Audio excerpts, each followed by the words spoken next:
Hello friends, আশা করি তোমরা সবাই ভালো আছো। আমিও ভালো আছি। আজ আমি ভাত ভাজার রেসিপি নিয়ে তোমাদের সামনে হাজির হলাম। দেখো এটি কিভাবে করব সেটাই আজকে তোমাদের সাথে আমি শেয়ার করব।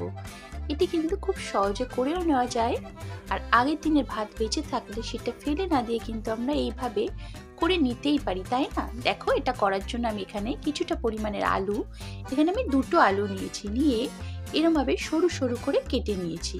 আর দেখো কিছুটা পেঁয়াজ কালি নিয়েছি, পেঁয়াজগুলো দেখো আমি এরকম ভাবে ছোট ছোট করে কেটে নিয়েছি।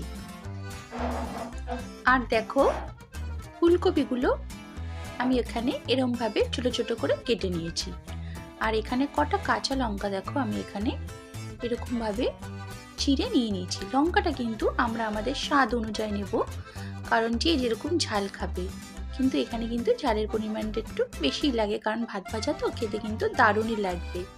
আর ফুলকপিগুলো কিন্তু এরকম ছোট ছোট করে কাটতে হবে, কারণ নাহলে কিন্তু ভাত ভাজার ভেতর ভাল লাগবে না। শীতকালে কিন্তু এরকম সবজি দিয়ে ভাত ভাজা খেতে কিন্তু দারুণ লাগে। নাহলে কিন্তু ভাত ভাজা আর একভাবেও করা যায়, দু রকমভাবেই করা যায়, অনেকভাবেই করা যায়।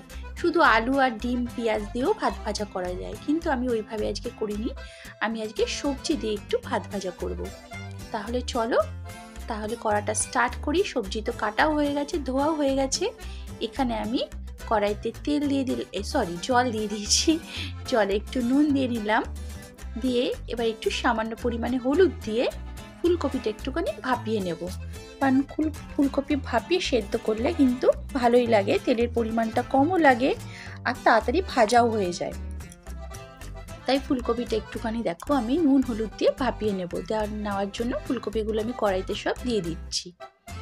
আর তোমরা কার কার বাড়িতে এরকম ভাত ভাজা করে খেয়ে থাকো আমাকে কিন্তু অবশ্যই কমেন্ট করে জানাবে।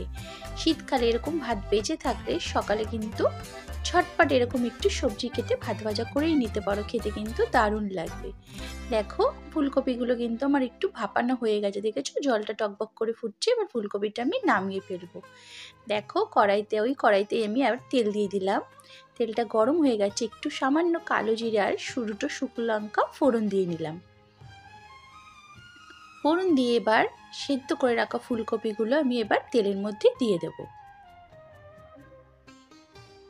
তোমরা শুধু আলু দিয়েও খেতে পারো, কিন্তু দেখো শীতের এই সবজিগুলো দিয়ে খেতে কিন্তু দারুণ লাগবে। কিন্তু মনেই হবে না কালকের এটা বাসি ভাত, খেতে কিন্তু অসাধারণ লাগে।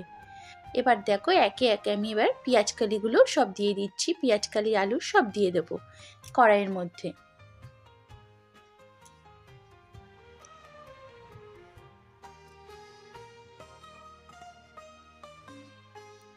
হাতে যদি সময় না থাকে রুটি করার, সকালে টিফিনে তো অনেক সময় আমাদের বাড়িতে সব সময় রুটিই হয়ে থাকে, কিন্তু অনেক সময় আবার ভাত বেঁচে থাকলে না আমি এরকম ঝটপট একটু ভাত ভাজা করে নিই। আমার ছেলের আবার ভীষণ ফেভারিট।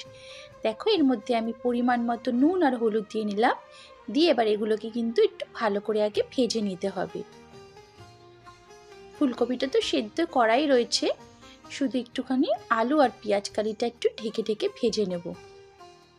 দেখো নুন আর হলুদ দিয়ে আমি ভালো করে একটু নাড়াচাড়া করে নিচ্ছি।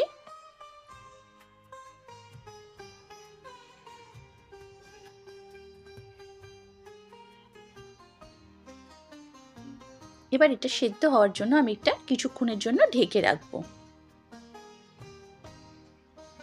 কিছুক্ষণ পর দেখো ঢাকা খুলে দেখো আমি এবার দেখবো, আবার একটু নাড়াচাড়া করে নেব।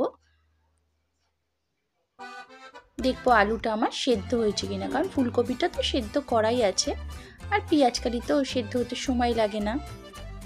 ঢেকে দিলে না সেদ্ধ হয়ে যায়, আর ভাজাটাও তাড়াতাড়ি হয়ে যায়। আলুটা কিন্তু আমার সেদ্ধ হয়ে গেছে, আর আমি ঢাকবো না। এবার ঢাকা খুলে একটুখানি লাল লাল করে ভেজে নেব।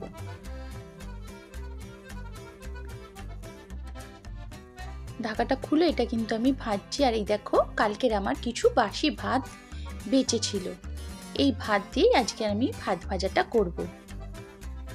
কারণ শীতের ভাত কিন্তু ঝরঝরেই থাকে, ভালোই থাকে। দেখো ভাজাটা কিন্তু আমার হয়ে গেছে। এবার আমি এর উপরে ভাতগুলো দিয়ে দেবো, দিয়ে ভাতগুলো দিয়ে একটু ভাজা ভাজা করে নেবো, তাহলেই ব্যাস ভাত ভাজা রেডি।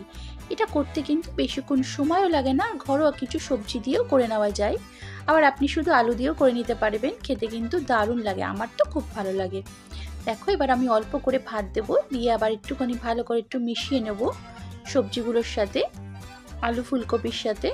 আর এখন তো ফুলকপি তো শীতেরই সবজি, ফুলকপিতে নানানভাবে নানান কিছু করে খাওয়া যায়, তাই না বন্ধুরা?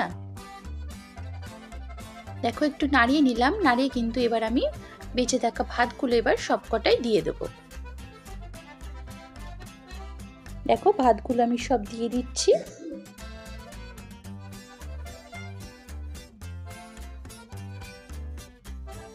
এরকম ভাবে ভাত বেঁচে থাকলে না, সকালবেলা এরকম একটু কিছু সবজি কেটে এরকম ভাত ভাজা করে নেবে, খেতে কিন্তু দারুণ লাগে।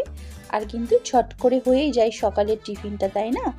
সকালের টিফিনটাও কিন্তু একটু তাড়াতাড়ি করার সবারই একটা টেনশন থাকে মাথার মধ্যে, তাই এরকম একটু ভাত ভাজা করে নেবে, খেতে কিন্তু দারুণ লাগে।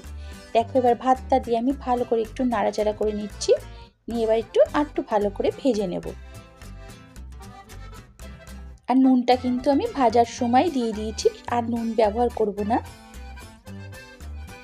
আর ঝালটা কিন্তু তোমরা তোমাদের পরিমাণ মতো দেবে। আমি কিন্তু এখানে কাঁচা লঙ্কা দিয়ে দিচ্ছি অনেকগুলো চিড়ে, এখানে কাঁচা লঙ্কাটাই বেশি ভালো লাগে, শুকনো লঙ্কার গুঁড়ো ভালো লাগবে না, তাই কাঁচা লঙ্কাটা আমি চিড়ে দিয়ে দিয়েছি।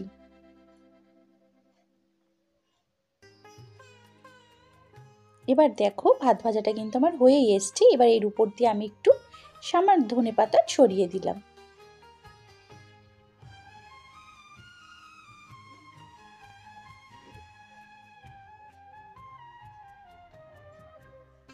ধনেপাতাটা দিয়ে আবার একটু নাড়াচাড়া করে নেব। ব্যাস আমার কিন্তু ভাত ভাজা হয়েই গেছে। এবার আমি নামিয়ে ফেলবো, নামিয়ে সবাইকে সার্ভ করে দেব। আমার সকালের টিফিন রেডি। এরকম কিন্তু একটু সকালের টিফিন হলে কিন্তু শীতের দুপুর সকালটা কিন্তু জমেই যায়, তাই না? রোদে বসে এরকম একটু সকালের টিফিন খেয়ে নিলে কিন্তু দারুণ লাগে খেতে। আর কারা কারা বাড়িতে এরকম করে থাকো আমাকে কিন্তু অবশ্যই জানাবে বন্ধুরা। আমি কিন্তু এরকম শীতকালের সকালে মাঝে মাঝে এরকম ভাত ভাজা করেই থাকি, খেতে কিন্তু দারুণ লাগে। আমি এটা আরও অন্যভাবেও করি, আজকে আমি এরকম ফুলকপি আলু আর পেঁয়াজ কালি দিয়ে করলাম। আরও অন্যভাবেও তোমাদের সাথে করে শেয়ার করব। তাহলে আমার ভাত ভাজা রেডি, নামিয়ে ফেললাম। বন্ধুরা কেমন লাগলো আজকের এই ভাত ভাজা রেসিপিটা আমাকে কিন্তু অবশ্যই কমেন্ট করে জানাবে। আর ভালো লাগলে একটু লাইক ও শেয়ার করে দেবে। আর যারা আমার চ্যানেলটাকে এখনও সাবস্ক্রাইব করোনি অবশ্যই একটু সাবস্ক্রাইব করে তোমাদের বন্ধু করে নিও, তোমাদের পাশে রেখো। অবশ্যই আমিও তোমাদের পাশে সব সময় থাকবো।